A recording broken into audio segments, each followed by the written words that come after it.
오늘 저희들에게 주신 하나님의 말씀 보도록 하겠습니다.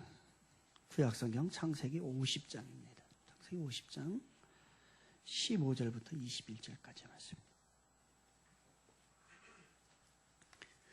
창세기 50장 15절부터 21절까지. 하나님의 말씀을 경외하는 마음으로 자리에서 정중하게 일어나십니다. 우리 불편하신 분도 자리에 앉으셔도 괜찮습니다. 우리 15절부터 21절까지 같이 합독합니다. 시작. 요셉의 형제들이 그들의 아버지가 죽었음을 보고 말하되 요셉이 혹시 우리를 미워하여 우리가 그에게 행한 모든 악을 다 갚지나 아니할까 하고 요셉에게 말을 전하여 이르되 당신의 아버지가 돌아가시기 전에 명령하여 이르기를 너희는 이같이 요셉에게 이르라. 내 형들이 내게 악을 행하였을지라도 이제 바라건대 그들의 허물과 죄를 용서하라 하셨나니 당신 아버지의 하나님의 종들인 우리 죄를 이제 용서하소서 하며 요셉이 그들이 그에게 하는 말을 들을 때에 울었더라. 그의 형들이 또 친히 와서 요셉의 앞에 엎드려 이르되 우리는 당신의 종들이니이다. 요셉이 그들에게 이르되 두려워하지 마소서. 내가 하나님을 대신하리이까. 당신들은 나를 해하려 하였으나 하나님은 그것을 선으로 베푸사 오늘과 같이 많은 백성의 생명을 구원하게 하시려 하셨나니 당신들은 두려워하지 마소서. 내가 당신들과 당신의 자녀를 기르리이다 하고 그들을 간곡한 말로 위로하였더라. 아멘. 앉으시면서 앞뒤 잡은 인사 한번 나눕니다. 사랑합니다. 감사합니다. 예, 사랑합니다. 감사합니다. 추석 잘 지내셨죠? 저는 추석 날 저녁에 저희 그 처가에 이렇게 다녀왔는데요. 처가가 이게 시골입니다. 아직도 시골인지라 시골은 여전히 아직도 음식을 조금 해요. 그래서 음식을 조금 합니다. 그래서 부침개도 좀 하고, 그 다음에 뭐 이렇게 그 명절 때 됐으니까 평소에 못 먹던 갈비 같은 것도 이렇게 하고, 그렇게 해서 준비를 합니다. 그런데 그 음식을 하다 보면요, 많이 하잖아요. 많이 합니다. 많이 하다 보니까 저희 그 장인어른 장모님은요, 그거를 몇 날 며칠 먹어야 되는 거예요. 아직도 드시고 계실 거예요, 그거를요, 그 음식을. 그러면 다 치울 때까지 드셔야 되니까. 그래서 제가 이제 추석날 저녁에 이제 갔는데 제가 가면서 제 아내랑 이야기를 나눴어요. 그 음식 질렸을 테니까 그 음식 드시지 말고 밖에 나가서 짜장면을 하나 먹든지 짬뽕을 막 개운하게 먹든지 약간 모시고 나가서 먹자라고 했어요. 잘한 거예요, 잘못한 거예요? 잘한 거죠. 그래서 제 아내랑 이거 너무 좋은 생각이다. 그래서 그렇게 하기로 했어요. 그래도 다 좋다는 거예요. 그래서 이제 갔습니다. 가서 식당에 가서 밥을 드시지요 라고 했더니 좋아할까요? 안 좋아할까요? 왜요? 네, 그렇죠. 그러니까 다 사람은 자기 입장에서 얘기를 하는 거예요. 안 좋아하셔요. 그러면서 장인어른이 하시는 말씀이 뭐라고 하냐면 명절에 밖에 나가서 밥을 사 먹으면 동네 사람들이 욕한대요. 명절에 끼니가 없어서 저 집은 밖에 나가서 먹는구나 이렇게 생각을 아직도 한다는 거예요. 그래서 밖에 나가지 말고 집에서 먹자라고 하더라고요. 그래서 3일 4일 된 부침개 그냥 갈비 그거 먹고 왔습니다. 사람은요 다 자기 생각과 똑같으리라고 생각하는데 천만의 말씀이에요. 저희는 너무너무 이 아이디어가 굿 아이디어다, 너무너무 좋아할 거다라고 생각했는데요, 난색을 표하시더라고요. 모두가 내 생각과 같지가 않습니다요. 핑크색을 너무너무 좋아하는 임금님이 계셨어요. 그래서 이 임금님은 세상을 다 핑크색으로 만들고 싶었어요. 그래서 왕궁을 다 핑크색으로 만들었네요. 핑크색으로 다 칠했어요. 그러면서 백성들에게 명령한 거예요. 담벼락을 비롯해가지고 온 집안에 다 핑크색으로 칠하라. 그러니까 온 세상이 다 핑크색인 거예요. 자기가 원하는 대로 다 된 거죠. 그런데 문제가 하나 생겼어요. 뭐냐면 그게 안 되는 데가 있는 거예요. 핑크색으로 칠할 수 없는 데가. 어디예요? 하늘을 핑크색으로 만들어야 되겠는데 하늘을 핑크색으로 만들 수 있는 길이 있어야죠.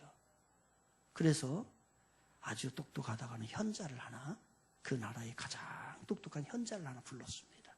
불러가지고 선생, 내가 핑크색을 너무너무 좋아하는데 다 이렇게 핑크색으로 만들었겠는데 저 하늘을 핑크색으로 만들 수가 없으니 어떡하고 저 하늘을 핑크색으로 만들 수 있을까요? 라고 물었더니 그 현자가 이야기합니다. 임금님, 어떻게 하면 될까요? 임금님, 핑크색 안경을 쓰시면 저 하늘도 핑크색으로 바뀝니다. 라고 했던 거예요. 선글라스를 쓰잖아요.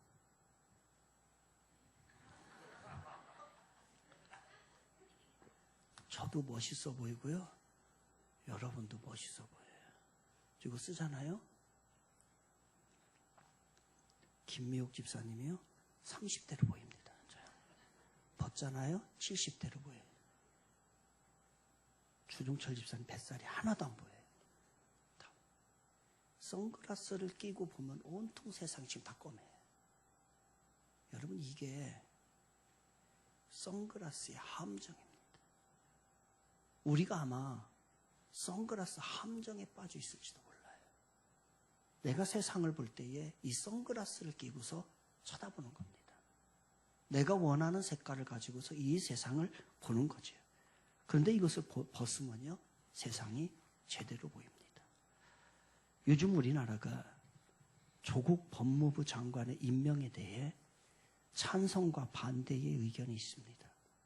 아마 오늘이 지나고 내일부터는 이제요, 우리나라가 요동을 칠 겁니다. 어떤 이는 조국 법무부 장관이 임명되는 것이 타당하다라고 봅니다. 또 어떤 이는 조국 법무부 장관 임명이 타당하지 않다라고 봅니다. 여론조사에 보면은 2명 중에 1명은 찬성이고 1명은 반대인 결과로 나옵니다. 나름대로 자기들의 의견이 있죠. 같은 사람을 놓고 다른 의견입니다. 다른 사람을 놓고서 다른 의견이 아니라 같은 사람을 놓고 다른 의견이에요. 세상을 바라보는 눈은 모두 동일하지가 않아요. 부부임에도 불구하고 어떤 이는 찬성, 어떤 이는 반대를 해요. 우리가요, 다른 민족이 아닙니다. 같은 민족의 사람임에도 불구하고 같은 사람을 놓고 다른 입장을 취하고 있습니다. 어떠한 높이에서 보느냐, 어떠한 장소에서 보느냐, 어떠한 인맥으로 보느냐, 어떠한 지식을 가지고 보느냐, 어떠한 고향에서 보느냐, 어떠한 목적을 가졌느냐, 어떠한 신앙을 가지고 있느냐에 따라서 다 다른 거예요. 여러분의 생각이 틀릴 수도 있습니다. 여러분이 반대한다고 하면 그 반대가 틀릴 수도 있고요. 여러분이 찬성한다고 한다면 그 찬성이 틀릴 수도 있습니다. 만약 여러분이 선글라스를 끼고서 보게 되면 제대로 보지 못할 수가 있다는 거예요. 나의 입장에서, 나의 지식으로, 나의 인맥으로, 나의 출신으로 모든 것을 보게 되면 다를 수 있습니다.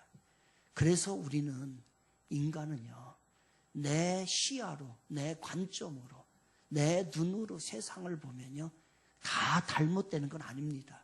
다 잘못되는 건 아닌데 많은 부분이 잘못될 수가 있다는 거예요. 그래서 우리는 이제 또 하나의 눈이 있어야 합니다.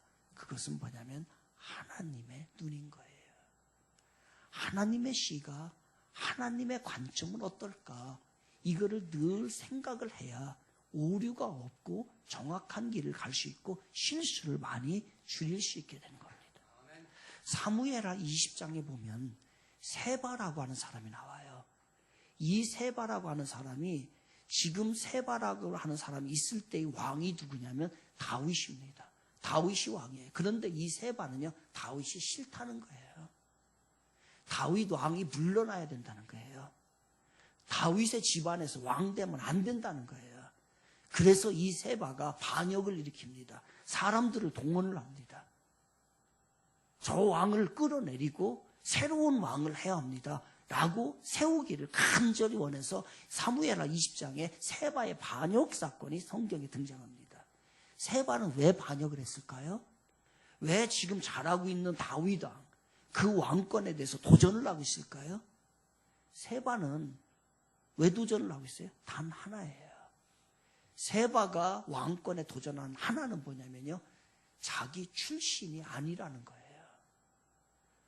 그 전에 왕은 누구냐면은 바로 사울이었습니다. 사울은 베냐민 지파예요. 그런데 그 사울이 하야를 하고 그리고 다윗이 왕위에 오르는데 다윗은 베냐민 지파가 아니라 어느 지파냐면 유다 지파예요. 그러니까 지파가 바뀌어버린 거예요. 말하자면 우리나라로 말하면은 전라도 대통령이 다음에 경상도 대통령이 됐다든지 경상도가 먼저 하고 이렇게 바뀌어버린 상황이에요. 지역 감정이 있었던 거예요. 단지 세바는 이거 하나, 자기 출신이 아니다, 자기 집안의 사람이 왕이 아니다라고 하는 이유 때문에요, 다윗에게요 왕권에 도전을 하고요 반역을 일으키게 되는 것입니다. 이거는 자기 생각이에요.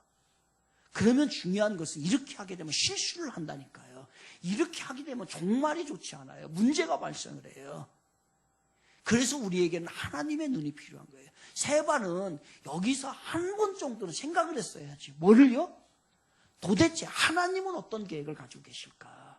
이걸 한 번 정도로 생각했어야 되는데 세바는 여기까지 생각하지 못하고 단지 자기 집안 출신이 아니고 자기 고향 사람이 아니고 자기와 같은 지파가 아니기 때문에 안 돼. 그래서 자기 지파의 사람이 왕이 돼야 돼라고 하는 하나에 있었어요. 하나님의 시각은 다릅니다. 사무엘하 7장에 보게 되면은 하나님께서 그 다윗의 후손과 약속을 하게 됩니다. 다윗과 약속하죠. 네 후손에서 계속 왕이 나올 거라는 거예요. 그러니까 하나님의 계획은 어디에 있었냐면요, 바로 유다 지파에서 계속 왕이 나오는 것을 원하고 계셨는데 세바는 자기의 시각으로 보니까 베냐민 지파에서 왕이 나오기를 간절히 원했던 거예요.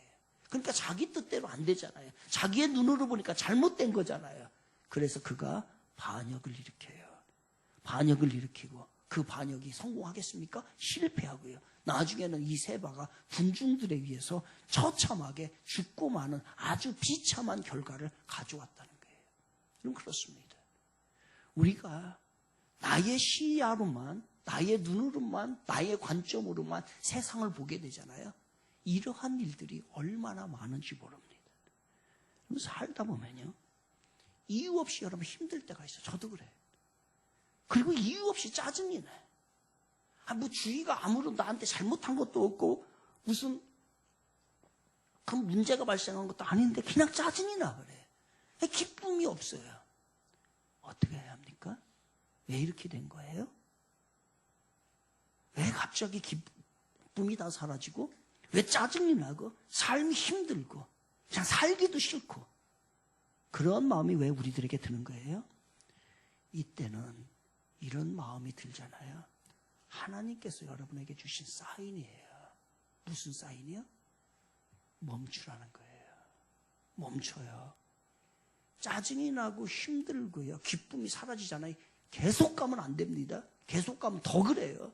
거기서 멈춰요. 멈추고 하나님께 여쭤봐요. 내가 지금 가고 있는 방향이 제대로 가고 있는가, 잘못 가고 있는가. 대부분이 그 방향이 잘못 가고 있기 때문에 거기에 문제가 발생하고 기쁨이 없고 짜증이 나고 힘들고요, 살기도 싫고 이런 마음이 생기는 거예요. 계속해서 나의 모습으로만 가게 되잖아요. 그러면은 우리 인생이 대부분이 그렇습니다. 거기서 멈추세요. 멈추시고 하나님께 여쭤봐요. 하나님, 내가 가는 방향이 지금 옳은 겁니까? 맞는 겁니까? 이게 뭔가 문제가 있는 건데 하나님, 그리고 잘못됐으면 방향을 수정하셔야 돼요. 그렇지 않으면 세바처럼 돼요. 세바처럼은 결국에 가주세요. 한꺼번에 쫄딱 망하게 되는 일들이 발생합니다. 하나님의 눈으로 보지 못하고 세상을 계속해서 나의 눈, 나의 시각을 가지고 보잖아요. 결과가 좋지 않다는 거예요. 결과가. 그래서 그것을 바꿔야 되는 거예요. 좋은 결과를 가져오지를 못하게 되는 겁니다. 여러분, 조국 법무부 장관을 어떻게 보아야 할까요? 혹시 여러분은 자신의 시각으로만 보고 있지 않습니까? 나의 시각으로만 본다면 잘못된 것을 보지 못할 수 있어요. 나의 시각으로 본다면요, 잘하는 것을 보지 못할 수 있어요. 그의 능력을 보지 못할 수도 있습니다. 혹시 여러분은 여러분이 주장하는 그것이 잘못될 수도 있다라고 생각하지 않으셨나요? 저는 목회를 조금 하다 보니까 시간이 지나면서 자꾸 점검하는 게 이거예요. 하나님의 말씀이 있으면 명확해요. 그런데 그렇지 않고서 내 임의대로 선택을 하고 결정을 해야 될 때 전에는 이런 생각을 못하고 그냥 막 갔거든요. 그런데 제가 조금씩 성숙하다 보니까 자꾸 브레이크를 걸어요. 내 자신에 대해서. 이게 맞을까? 이게 과연 하나님의 뜻에 맞을까? 그래서 자꾸 주춤주춤하게 되고 점검하게 되고 바로 가고 싶은 거예요. 화려하게 살고 싶은 게 아닌 거예요. 우리 교회를 큰 교회 만들어서 그렇게 솔직한 그런 생각 없습니다. 지금 보세요. 미어 터져요, 지금요. 미어 터지, 지금 이 사람이 지금 너무 많이 이부예요. 여러 가지 생각이 드는데요. 조급해하고 함부로 하고 싶은 생각이 전혀 없어요.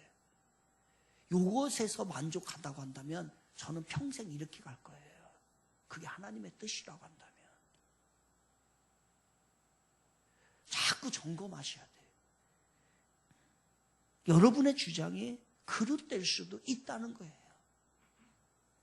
인간이 편협되고 불완전한 시각으로 세상을 볼 때 많은 문제를 이야기할 수 있는 그런 것이 있다는 것을 우리가 인정을 하고요. 오늘도 여러분 또 조심하셔야 합니다.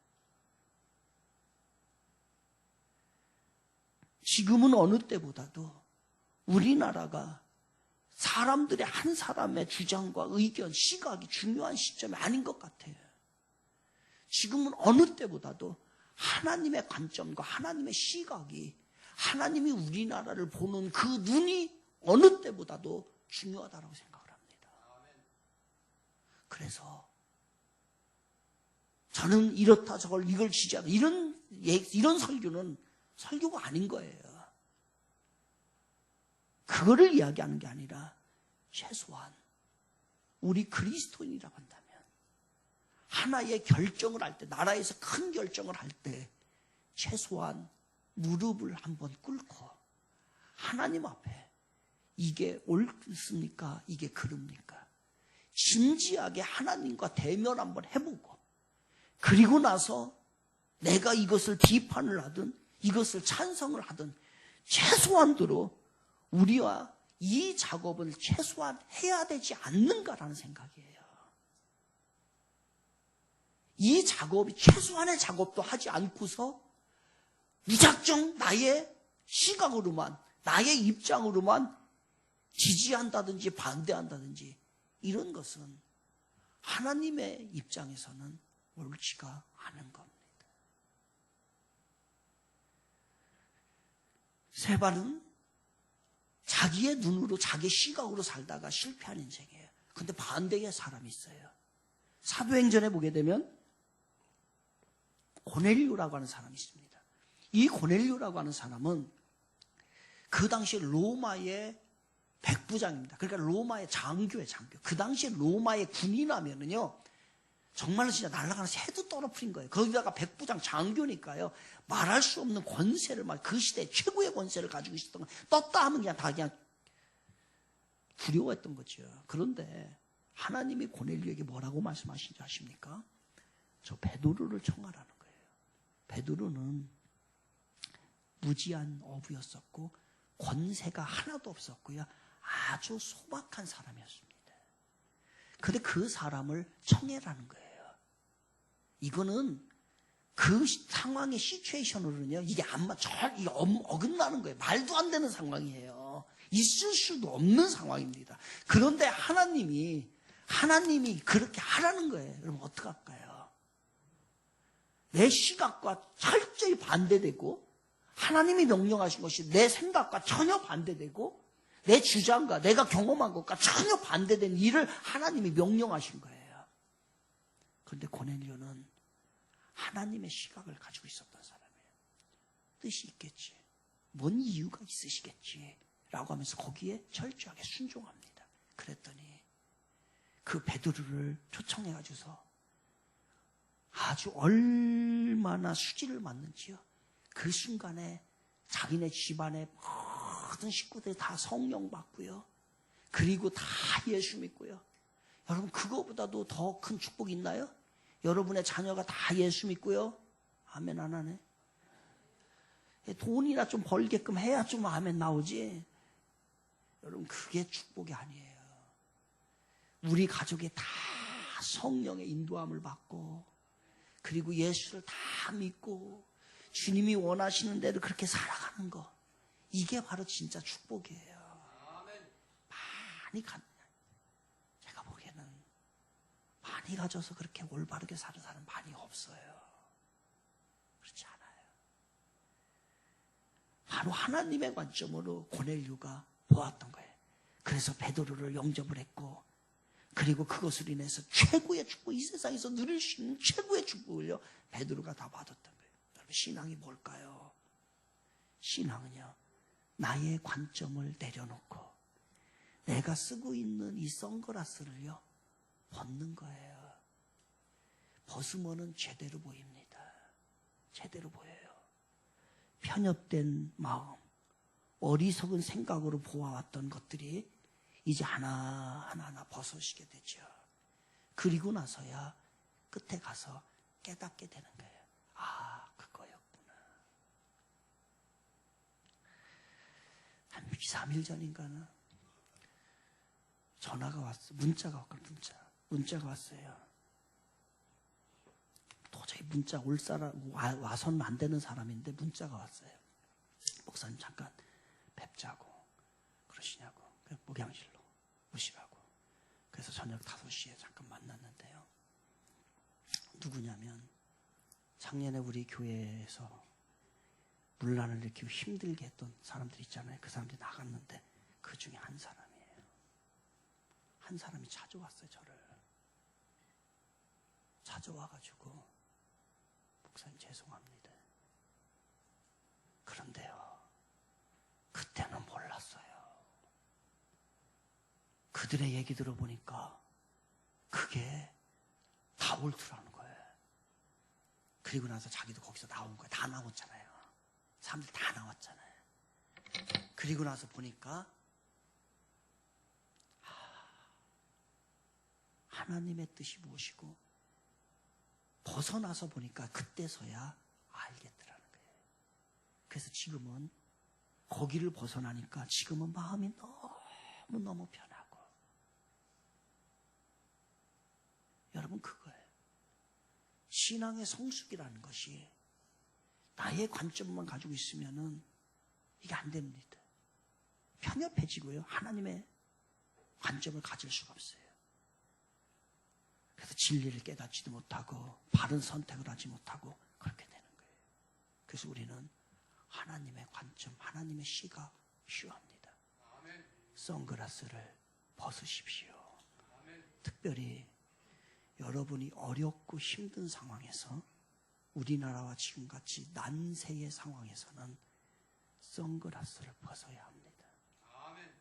지금 선글라스 끼고 있으면요 저 멋있어 보이잖아. 선글라스 끼면 다 멋있어 보여요. 그런데 빼면요 제대로 보이는 거예요. 한번 써봐요. 여기서 봐보세요.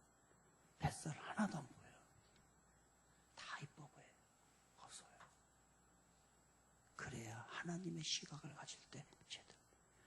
오늘 본문의 요셉의 이야기입니다. 요셉이요 아버지의 총애를 받다 보니까 형들이 죽이려고 했어요.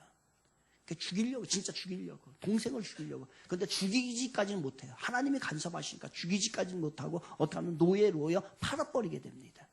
그래서 노예로 팔려가지고서 이 요셉이 애굽에서 몇 년간 고생하냐면요, 13년간 고생합니다. 여러분, 나는 하나도 잘못이 없어요. 하나도 잘못이 없는데 형들이 날 죽이려고 하고, 아니 죽이지 못하니까 팔아버려가지고서요 14년 동안에 감옥살이 했죠. 노예 생활했죠. 얼마나 어려웠겠어요. 일반적인 사람 같으면 다 어떻게 하겠어요? 나의 관점으로 13년을 해석할 거예요. 형들이 나 죽이려고 했으니까 내가 얼마나 힘들었는데 그 형들 만나기만 해봐라. 그러면서 더 악착같이 살았겠죠. 더 악착같이 살아가지고서 아마 그래서 더 국무총리가 되려고 했을지도 모르겠어요. 그러나 요셉은요, 그러한 관점을 다 내려놓습니다. 한 번도 자기의 관점이 아니라 철저하게 하나님의 시야로 해석을 했던 거예요. 그 13년을. 요셉이 그렇게 살았더니 13년이 지나고 나니까 하나님께서 어떻게 해요? 그 노예를, 그 죄수를 애굽의 총리까지 세워놓더라는 거예요. 만약에 요셉이 거기에서 자기의 시야대로, 자기의 관점대로 세상을 해석하고 불평하고 불만하고 원망 가운데 살았다고 13년을 그렇게 보냈다고 해보십시오. 그의 결과가 어떻게 됐을까? 아마 노예를 벗어나지 못했을 거예요. 그러면 오늘 본문이 그걸 얘기하는 거예요. 13년 동안의 요셉은 철저하게 하나님의 관점을 가지고 하나님의 시각을, 하나님의 눈으로 세상을 보아왔던 거예요. 그래서 그가 13년 후에 총리가 되고 모든 하나님의 축복을 받았던 거예요. 그렇다면 우리는 그 요셉이 어떻게 살았는가, 그거를 알아야 될 거 아니에요. 설교는 지금부터입니다. 지금까지 서론이에요, 서론. 지금부터 이제 설교하는 거예요. 아멘? 요게 중요한 거예요, 요게.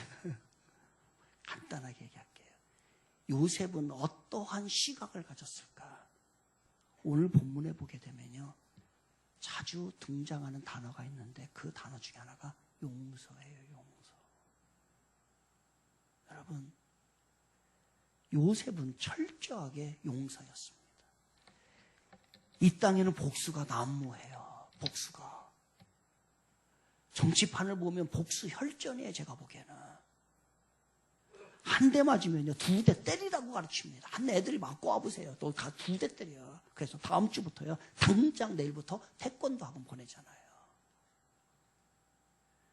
만약에 요셉이 이 생각을 가지고서 형들 때문에 얼마나 형들이 나를 고생시켰는지, 형들도 얼마나 때문에, 형들 때문에 내가 억울했는가, 내가 이렇게 힘들게 살았는가, 불행하며 절망하며 살았다라고 한다면, 내가 그래서 당신들에게 그 원수를 갖기 위해서, 그 복수하기 위해서 내가 악착같이 살았고 내가 오늘 국무총리가 되었어 라고 하면서 그 마음을 가졌더라면 어땠을까요?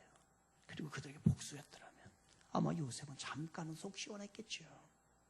그런데 지나고 나면 후회할 거예요. 하나님의 관점을 갖는다는 건 그겁니다. 여러분, 사랑과 용서의 눈을 가지시기를 바랍니다.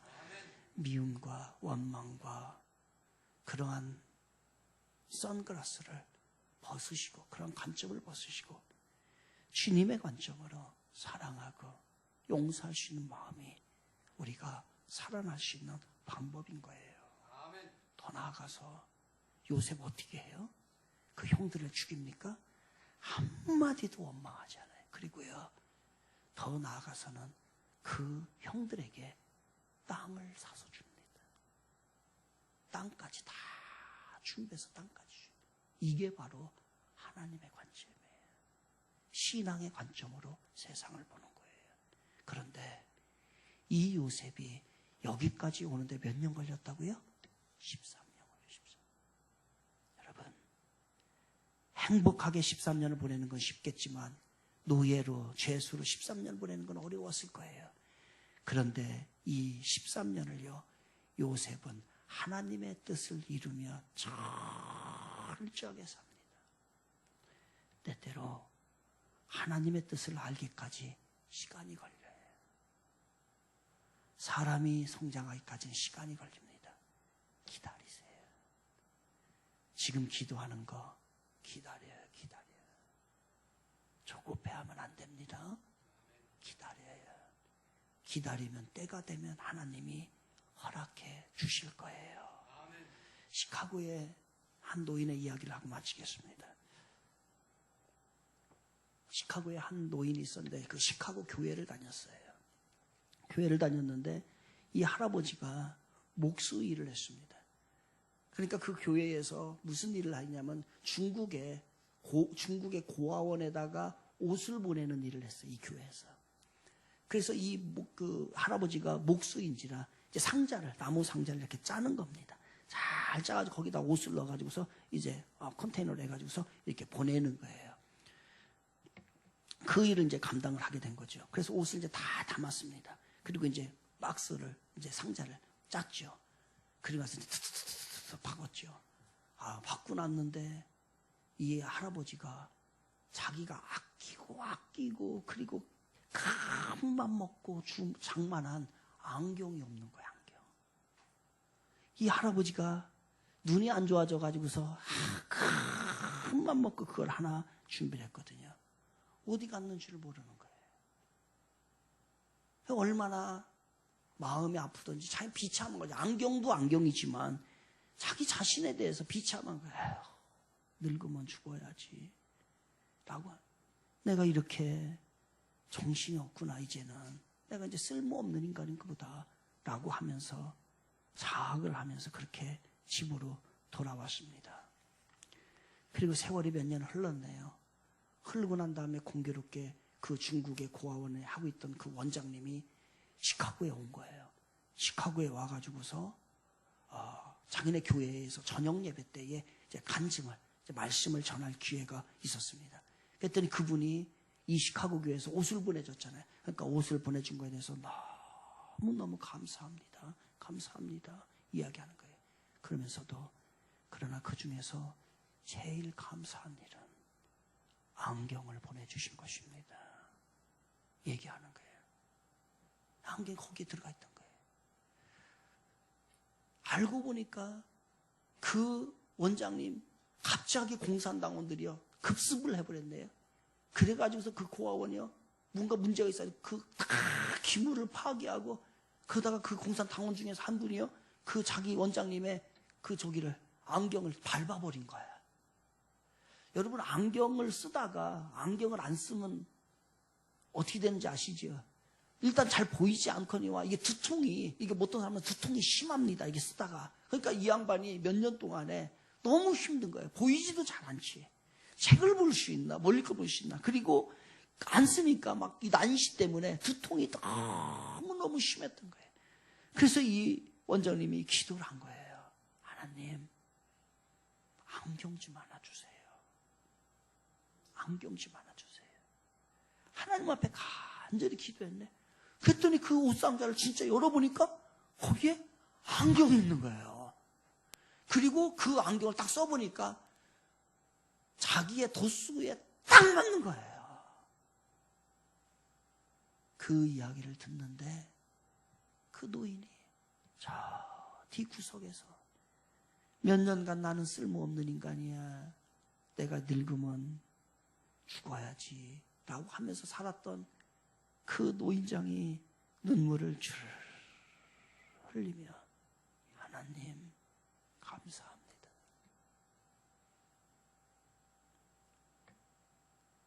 몇 년이 지나고 난 데야 하나님의 뜻이 어디 있는 줄을 그때서야 발견을 하게 됐던 거죠. 여러분, 지금 다 알지 못하고요, 다 이루어지지 않는다라고 여러분 실망하지 마시기 바랍니다. 우리는 하나님의 뜻을 알고자 때론 하기 위해서는 인내가 필요하고 기다릴 필요가 있어요. 그리고 사람이 하루아침에 잘합니까?